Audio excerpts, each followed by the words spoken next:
ഒറ്റ ഗോളിന് വീഴ്ത്തി. ഫെറാൻ ടോറസിനെ ഒറ്റ ഗോളിന് വീഴ്ത്തി അർഹിച്ചെങ്കിലും സ്പെയിൻ സ്വന്തമാക്കുന്നു.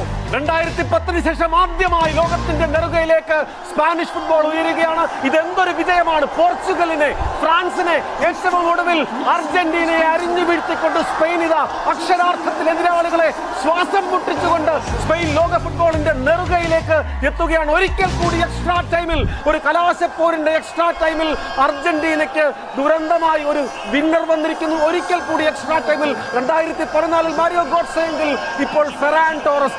ഈ ലോകകപ്പിൽ ആന്ദ്രേസ് ഇനിയസ്റ്റ 2010 116 മിനിറ്റിൽ ആന്ദ്രേ ഇനിയസ്റ്റ എങ്കിൽ ഇന്ന് 2026 അതേ ഇനിയസ്റ്റയെ സാക്ഷിയാക്കി ഫെറാൻ ടോറസിന്റെ ഗോൾ.